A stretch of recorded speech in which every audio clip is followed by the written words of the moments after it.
What is going on, everybody? Happy Thursday. Welcome to the Think and Grow Rich Mindset. We're on episode number 12. Today we're talking about the subconscious mind, which is actually step 11 in the 13 steps to riches in our Think and Grow Rich Mindset series. Today's an awesome one. It is, I think it's one of all of our favorite topics, is talking about unconscious versus conscious, talking about things that we're aware of versus things we're not aware of, living by default rather than by design. And so this one is a really fun one today, and we're excited to jump in here. And so before we dive in today, I'm going to let my co-host introduce themselves and tell you why you should be listening to us today. So John, why don't you start us out today? Who are you, my friend? My name is John Bodnar, and I'm a coach over at BSB Wealthy Body Coaching. My mission, you could say, is to help people make better decisions themselves. As someone who in the past has struggled to make good decisions despite knowing what the right decision is, I feel very privileged to be able to share how to do that with other people. And that's actually a big part of what we're talking about today. It all comes down to the subconscious, and I'm excited to chat about it. Yeah, buddy. All right. And Mr. Tim, who are you, my friend? What's going on, guys? My name is Coach Tim, coach with BSB Wealthy Body Coaching.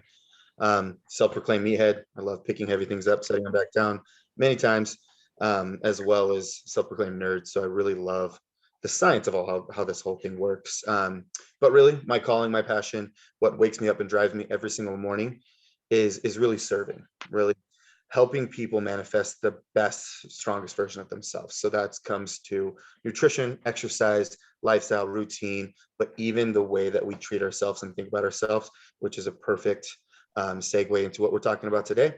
So yeah, that's me. And I think y'all should listen to us because we have pretty good ideas. All right, let's go dive into the subconscious mind. So let's start us out here. So the subconscious mind consists of a field of consciousness in which every impulsive thought that reaches the objective mind through any of the five senses is classified and recorded, and from which thought may be recorded or withdrawn from. So you may voluntarily plant in your subconscious mind any planned thought or purpose which you desire to translate into its physical or monetary equivalent. The subconscious mind acts first on its dominating desires, which has been mixed with emotional feeling, such as faith. So I'll kind of start us out today on this one here. And so basically the gist of the subconscious mind is, what we're talking about is like things that are like inside the other Limitless book that we did a whole other series on. John, you might know this stat better than I would actually. What was the stat that how much our subconscious mind takes in versus our conscious mind? Oh, I might butcher it. I think Tim might know, but it's like 20 million bits of data per unit of time. I don't know which one is for the subconscious mind compared to like 2,000 for the conscious mind. Yeah, so quite a so bit it's we're looking at 10,000 times more into the subconscious mind. Yeah, and so I think the cool part about this slide that really catches my eye is understanding that we can actually plant subconsciously things into our, right? We can actually plant things into our subconscious mind. So while we don't have control over all of our thoughts, we can start to like put things in there. So we do create subconscious thoughts about what we're just trying to control our subconscious mind. That's essentially what I'm trying to say here. But with that being said, Tim, we'll show us out. What do you see when you see the slide? So I like the fact that it's going to define what we're talking about here first, yeah. But then also give kind of a segue into what we're going to be going through today. So right off the bat, subconscious, another word for that is unconscious. In psychology, they call it your unconscious mind, but they're one and the same. They're synonymous with one another. And the way that I kind of think of that is like twofold. So you guys have all seen like the iceberg analogy, right? Like you have like this little tip sitting above iceberg, but then there's this massive like block below the water, and the Titanic hits it, and obviously everybody dies. Regardless, that's kind of the way our brain is set up. And from an evolutionary standpoint, the vast majority of our mind is made up of our unconscious brain, right? So it's going to regulate things like breathing, heart rates, digestion, a lot of these things that if we were to like have to consciously tell our heart to beat 65 times a minute, like we would have no time for anything else. So it's kind of an evolutionary adaptation that our species has made just to make us so we're able to survive. And that's just from an autonomic standpoint. But also if we think about the massive amount of information that comes in every single day, like you right now, John, or you like right now, Logan, like there is thousands, if not millions of input data coming into your brain at any one time. And like similar to like if we had to tell our heart to breathe or to beat, if we had to conceptualize and process all of this information logically or consciously, we would freak out. Like we would have no ability to function. So kind of like the analogy that I like to use, or the reference I like to use is, have you guys ever watched that movie Bruce Almighty? Yes. So there's that scene where Jim Carrey, Morgan Freeman gives him the power of God, and now he's in a restaurant with his wife, and all of a sudden he starts hearing everybody's thoughts and prayers, and he just like starts yelling at everybody because it's just like too much coming in at one time, and eventually gets on the computer and he develops like an email this and just respond yes to everybody because he can't deal with all the input. That's kind of how our unconscious mind would be if we had to consciously think about every single thing that was coming in. So it's actually an evolutionary adaptation that we've had that's an advantage for us to be able to automatically synthesize and process this information and really queue up the things that are more important, right? Like I'm trying to think what the actual term is, but Tony Robbins talks about it a lot. It's a psychological term, like when you get a brand new car, all of a sudden you notice that new car everywhere. Like those cars were there the whole time. It just became important to you now. So now your brain is like turned onto it. So I think full circle, when we're planting seeds into our unconscious mind, we do that consciously, but then it perturbates into our unconscious mind, and then it's operating in the background all the time, similar to like the car that you just bought that you now notice everywhere else. Does that make sense? Yeah. So that's kind of what I see just from like a scientific standpoint on the slide. That's awesome. John, any follow-up to that? Yeah, so you guys covered the first 75% of the slide. So I'm going to go into subconscious mind acts first on its dominating desires, which that's really the meat of it all. It's like, okay, how do we use our subconscious to our advantage? Because we basically have the supercomputer back here that's doing all this stuff. So how do we, number one, make sure we get to use it? Number two, make sure that it's not being to our detriment, which in a lot of ways it does and can.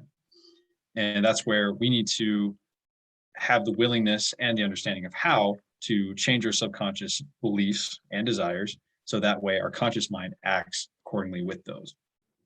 So this part where it says, dominating desires, which have been mixed with emotional feelings such as faith, that also goes into emotional feelings such as rage, right? Self-deprivation, these things that can also manifest themselves into the real conscious mind too. So we need to be careful with what we're allowing into our subconscious mind, because we do have some element of control over that, which if you watch your Limitless series, you'd understand a lot of how to do that, or understand well how to do that. Yeah, it's awesome. All right, so let's go into, this was something I alluded to earlier, but you cannot control your subconscious mind entirely, but you can't voluntarily hand over to it any plan, desire, purpose which you wish transformed into concrete form. And the possibilities of creative effort connected with the subconscious mind are stupendous and are supposed to be imponderable. And so basically what I see when I see this slide is that like the things that you put in front of you, and like I think about this a lot with like doing mantras, doing beliefs, these are the things that if you continue to put these in front of you, continue to say them, you continue to basically act as if all of a sudden they can be something that turned into concrete form. You're somebody maybe your whole life where you haven't, like, it's hard for you to see that you are worthy, right? Because the only things you're thinking of are all negative things that have happened in your life. But if you continue to tell yourself that you are worthy, that you are capable, and that you're worth it, and all of a sudden your brain starts to look for those stories, those perceptions in your life where you're like, oh, you know what, in this situation, I can see how that, I can see how I was worthy. Or in this situation, I definitely did show up, and you continue to find more evidence of this being true. And all of a sudden it becomes a belief. It becomes something that you start to identify as. And that's kind of the cool part of the subconscious mind, is that you can put these things out there, and in the beginning you might seem like they might seem incongruent. There's no proof, there's no evidence out there that you are this thing, right? That you are a healthy person, that you are successful, that you are that you're wealthy, that you're happy, that you bring amazing energy, right? Maybe you don't see that energy at first. As you start to say it more and more, you start to find opportunities, because your subconscious mind looks for opportunities for you to be somebody who shows up with good energy, for you to be a wealthy person, for you to act as if. And I think that's like the really like powerful piece of the subconscious mind, is that you literally can and I don't like to use the word trick, but you can literally convince yourself that you are up here, and then all of a sudden you start to materialize it out here. I'd say you're not tricking it, you're conditioning yourself. Conditioning yourself. Exactly. Yeah. So John, if you want to go ahead and if you want to keep rolling on that. By all means. And it's actually kind of amazing that we talked about in our huddle this morning, we talked about how to give borrowed belief to people and how to actually help with this part of the process of like, oh, I can do it. And so more so than talking about the process, I want to talk about what happens if you, let's use weight loss. If you don't believe that you are capable of losing 50 pounds, are you ever going to put in the work necessary to do it? It doesn't make sense. If you don't think it's going to work, why would you do it? So this is where it's super important to say, I can do this. I'm capable of doing it. You make the commitment to do it. And then your subconscious starts to look for the how. Your conscious starts to look for the how as well. But when your subconscious is in alignment with it, where you know that it's possible that you're going to do it, then it becomes inevitable. But going back to, if you don't believe that it's possible, it's never going to happen because you're unwilling to put in the work, which is logical. So the subconscious mind is very emotional, but it's also logical. Why would I do something that isn't going to work? Why wouldn't I do something that is going to work that gets me to where I want? So you just need to be really careful again with what your subconscious mind is aligned with. So that way you can get what you actually want in life, because we are the sum of our unconscious and our subconscious, our actions are. So but your unconscious is a big part of that, the 20 million versus 2000 type of deal. Yeah. It's kind of beating a dead horse, but it matters. Pay attention to it. Tim, your thoughts? So I'm going to come at this from a little bit different of an angle. So the way I see the unconscious mind is it's data collection, right? So in the example of, I can't believe it, therefore I won't be able to do it. Really what we're doing is we're conditioning our brain to see evidence of why we can't do it. Mm-hmm. But the evidence is there regardless on both sides of the fence. So if you take someone who's, let's say, not very consistent with their nutrition, and they've told themselves, I'm not consistent. They believe they're not consistent. Their unconscious mind is constantly scanning all of this data for evidence of why they're not consistent. Because one of the cognitive biases that exist is the cognitive bias of congruity. Like, we need to be congruent with ourselves, right? So if we say I'm inconsistent, our brain is looking for evidence of why that's true. Conversely, if we say we are consistent and we believe that we are consistent, the same data exists, but now our brain is scanning for ways that we are consistent.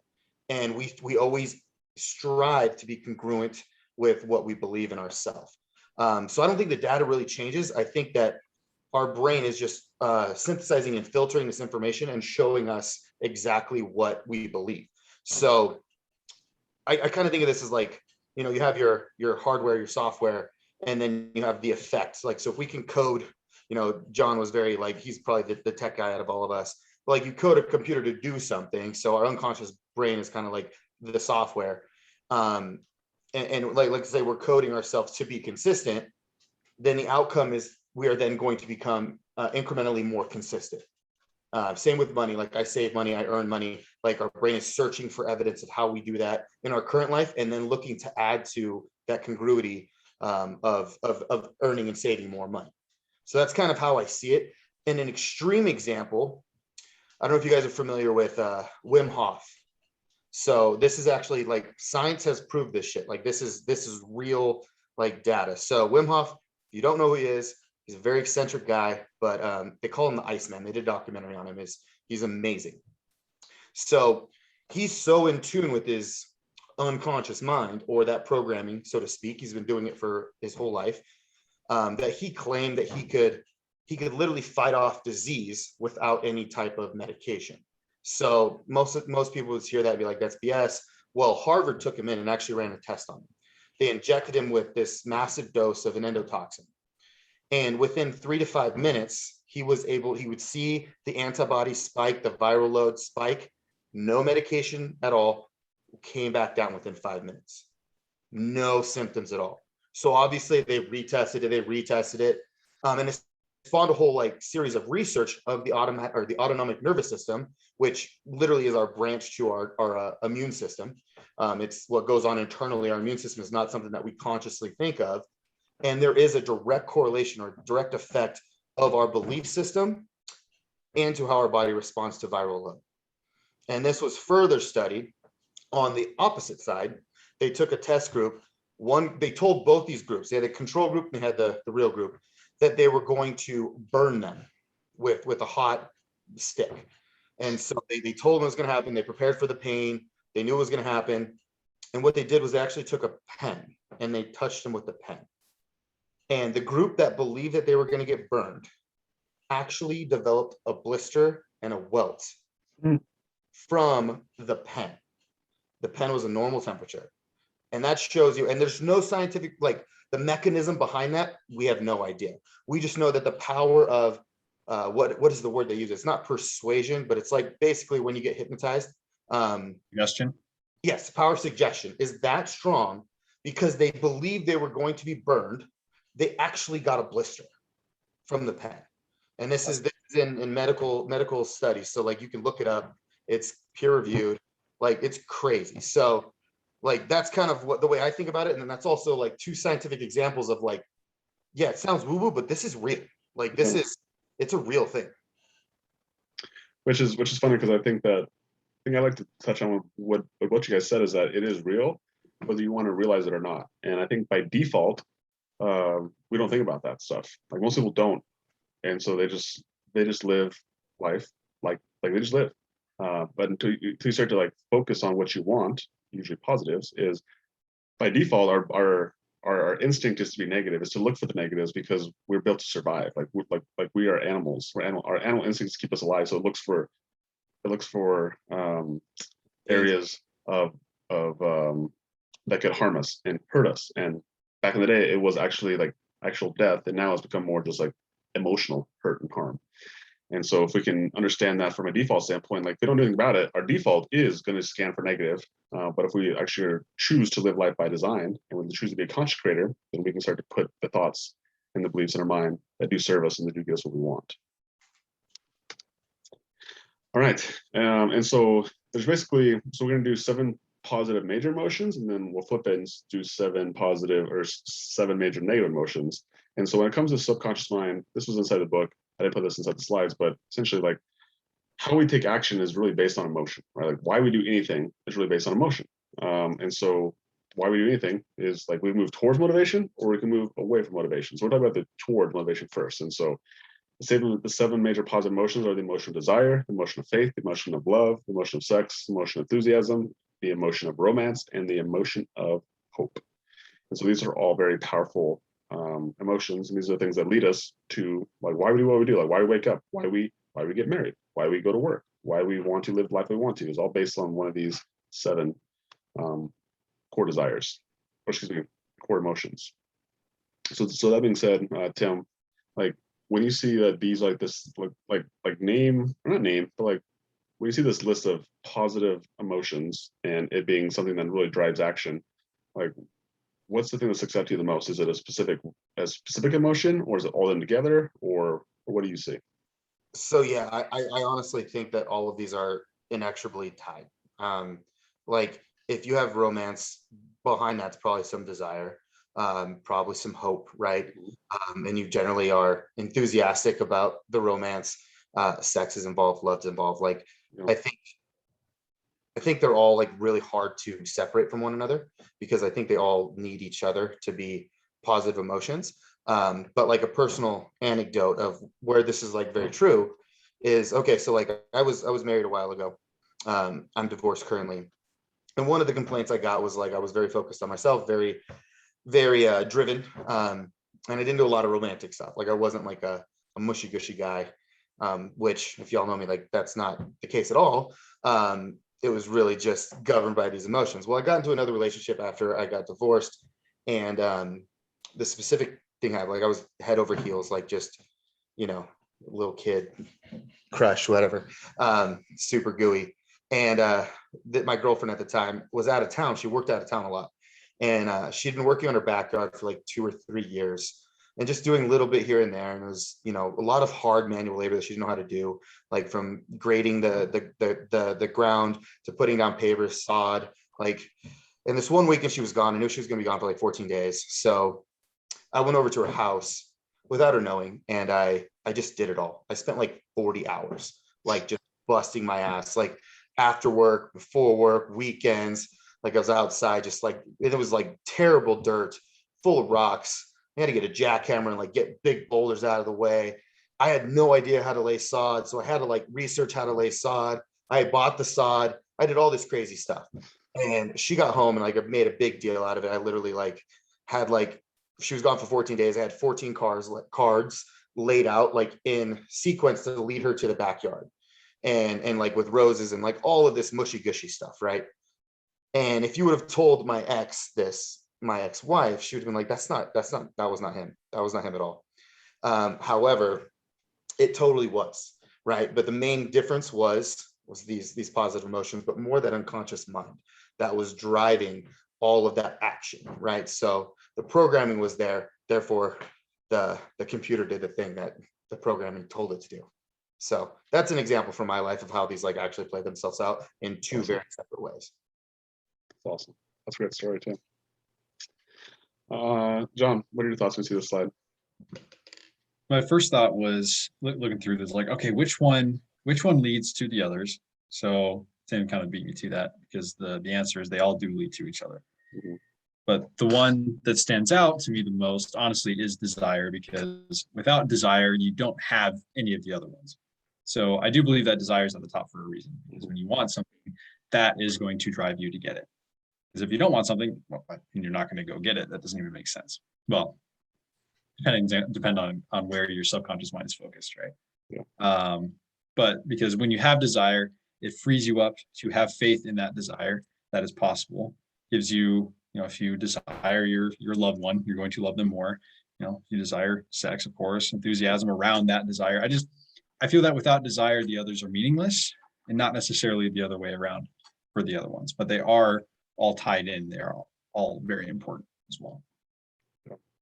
I think we talked about that maybe last week too, or maybe it was the desire or the chapter on desire. But I think having that desire is fundamentally one of the most important pieces to wanting anything. Because again, it's like if you don't want something, then the rest of them, like if you don't want to be a personal trainer, then you don't need to put faith in being a personal trainer.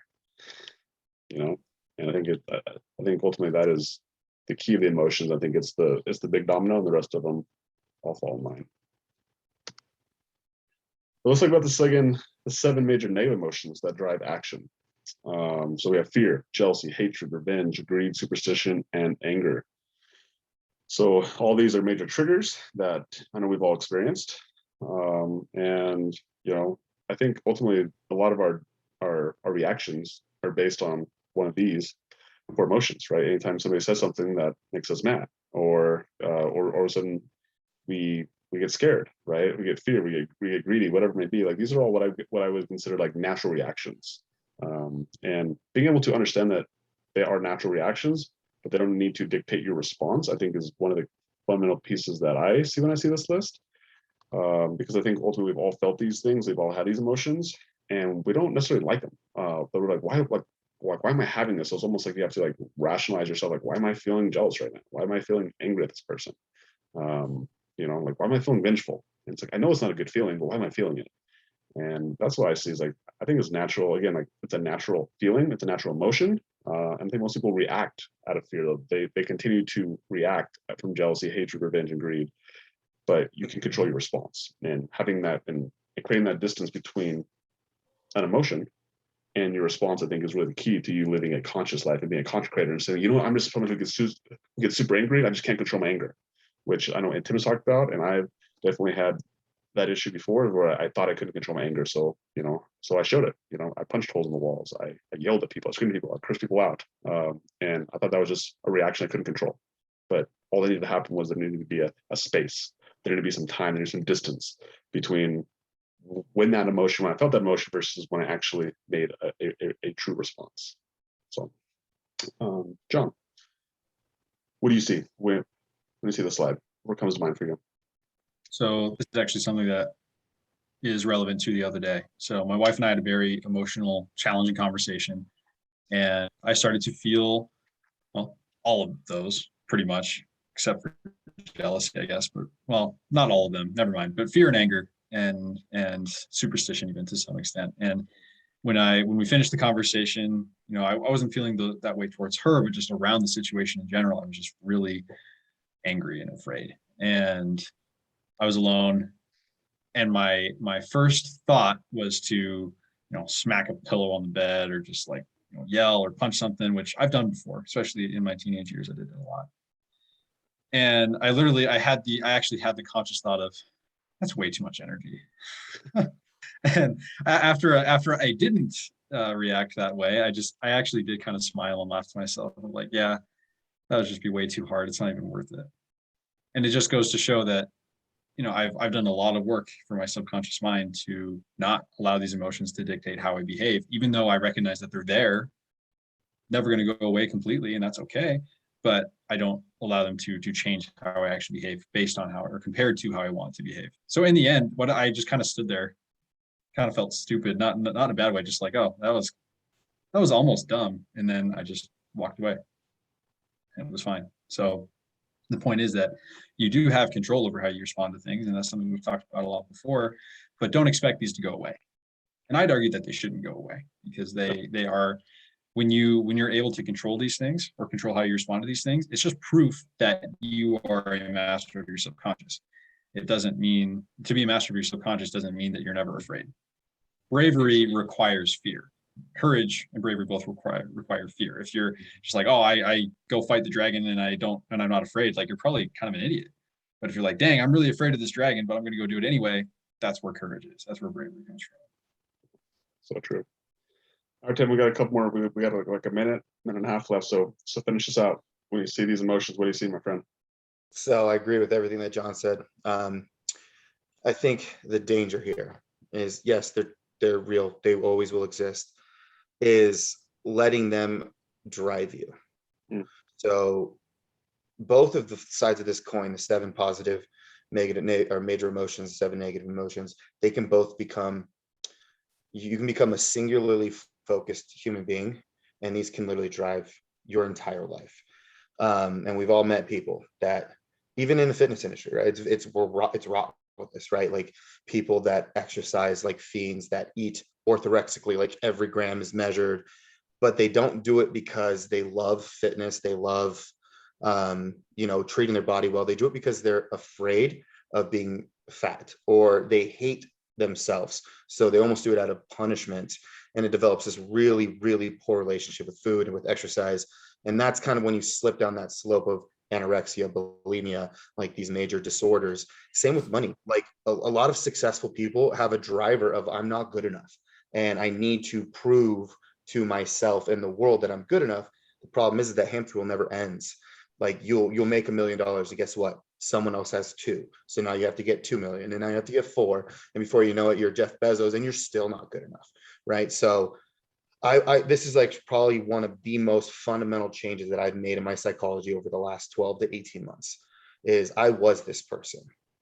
I worked out religiously, ate perfectly, was contorting my body to be a bodybuilder, not because I loved bodybuilding per se, but because I was a fat kid. And no matter when I looked in the mirror, I always saw that fat kid.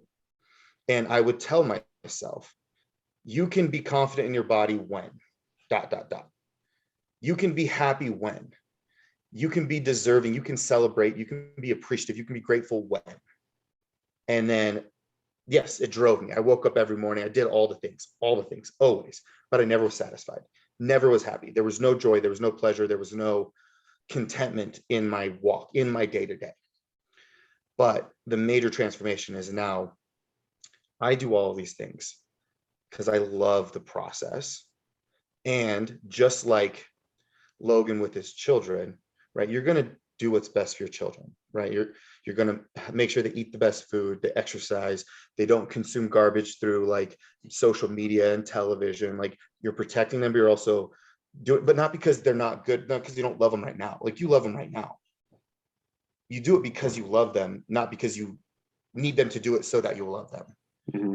It's exactly what I went through, that paradoxical shift of like, no, like I eat healthy, I train, I do this because you know what, I love myself. And that's how you treat somebody that you love. Like you treat them the best. Yeah. And the difference between And honestly, I was scared that if I made this transition, that I would lose that edge that got me out of the bed in the morning, that pushed me. Well, yes, that's a super powerful motivator, but love and gratitude, infinitely more powerful. And you get a smile the whole way through the process. And really, I don't even see like an end in sight. Like as with fear side, you always feel like this, how long can I do this for? How long can I keep this up? There's a point, inevitable point where I'm going to burn out, and I'll probably be that person that fall off a cliff and just literally gains 200 pounds and is like super unhealthy because I'm just over it. But when you're doing it out of love and gratitude, it's not even about like the outcome. It's literally just doing what your body needs and what is best for your body because you love your body. And it's just been like the most ground shifting like change in the way I've thought over the last 12 to 16 months. So that's kind of what I want to leave everybody with, is they're both drivers, but really we want the positive ones to be the driver, not the negative ones. Yeah. Oh yeah. And so what I saw from that is really there's two components, right? There's two components, and that's like we can think scarcity, where we can live abundantly, and if we do scarcity, there's almost so much we can shrink, you know. But with abundance, love, you know, like it's infinite, which means that you can always find a way to love more. There's always more to give. And so I think that's really powerful. And then the second piece is talking about the mind. This is something that Tony Robbins talks a lot about. Is like, it's the mind, it's the body, right? These feelings we have, these thoughts we have, like they're not Tim's thoughts, they're not John's thoughts, they're not Logan's thoughts. They're just the mind's thoughts. They're just the body's feelings. Like these emotions, we've all felt them. They're not your emotions, John. Like when you feel anger, that's not John. It's not John's anger. That's anger. When you're able to separate these emotions from your identity, you're able to just accept them and understand that they do not drive you, just like Tim said. And you actually can make a response. Even when you feel fear, jealousy, hatred, revenge, greed, superstition, anger, that does not define you as a human being. Like that's just an emotion that your body is like, that's a signal, because I mean, there's a signal there for a reason, but it doesn't mean that's how you have to respond. And I think it's really powerful to understand that like they're not your feelings, they're not your thoughts, they're the mind's thoughts, they're the body's feelings. You can control your action. That makes the difference between who Tim is, who John is, who Logan is in our response, not in our feelings. So anyway, that's what I want to leave it on today. So happy Thursday, John, Tim. Thank you for hopping on here. We'll be back next week, step 12. The 13 steps to riches. Let's go. We got 2 more episodes left. So thank you guys for hopping on. We'll chat to you guys soon. Bye. See ya. Bye.